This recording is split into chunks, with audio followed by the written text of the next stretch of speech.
On August 18th, Chinese state-run media reported that state-owned China National Pharmaceutical Group has successfully developed a CCP virus vaccine that is expected to be introduced in the market by the end of December this year, with an annual production of more than 200 million doses. The state-run media also said that in May, the CCP had begun vaccinating more than 2,000 people even before the third phase of clinical trials were complete.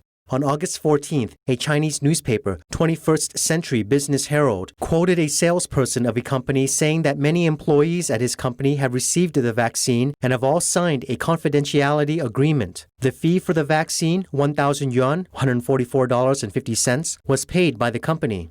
Former virologist at the U.S. Army Research Institute, Dr. Sean Lin, gave his analysis. He said that usually there are 3 phases of clinical trials for drugs. Phase 1 and 2 only test the basic safety of the drug and the presence of basic immunogenicity. Whether a particular vaccine is protective enough to withstand the challenge of a live virus is determined in a Phase 3 trial.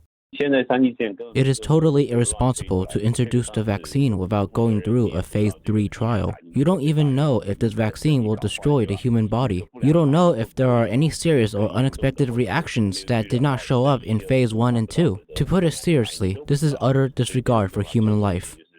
In regards to the CCP's confidentiality agreement signed by vaccinationists, Tang Jingyuan indicated that the purpose is to cover up the real situation about this vaccine, including the detailed situation of the vaccination, the toxic side effects, the situation of the antibodies produced in the vaccinationists, and the duration of the antibodies.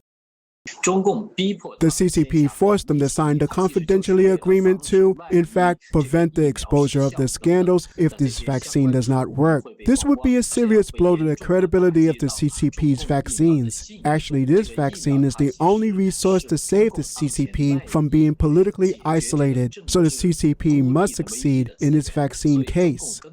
According to the report made by AFP China, Ramu Nico Management MCC Limited, a subsidiary company of the China Metallurgical Group Corporation, expressed to the government of Papua New Guinea that their 48 Chinese staff had been vaccinated in China, and it is normal for them to test positive for the virus because they had received a vaccine, not because they were infected. David Manning, Commissioner of Police and Pandemic Response Controller, indicated that Chinese workers receiving an illegal and substandard vaccine may pose a public health hazard. As a result, he sent back the flight and banned their entry to the country. He also called on the CCP to immediately explain the claim of might test positive for the virus. The CCP is now trying to use and create a fiat accomplice to gain legitimacy of the vaccine. It also wants to take advantage of the de facto way to force these countries to recognize the legitimacy of their vaccines. In order to bribe countries that have favorable strategic interests and to improve its global stance, the CCP is using the vaccine as a diplomatic tool. The Ministry of Foreign Affairs of China promised to give early access and priority of the vaccine to the Philippines, Brazil, Indonesia, and Pakistan. These countries will receive more than 100 million doses of the vaccine. It also promised Morocco and Kenya that as soon as the vaccine is put to use, the CCP is willing to take the lead to benefit African countries and support them in the fight against the plague. China is doing this for political reasons, especially because the CCP's mass diplomacy did not work and it was blamed by the international community for spreading the virus to the world. That's why it is now desperate to find a platform for vaccine diplomacy.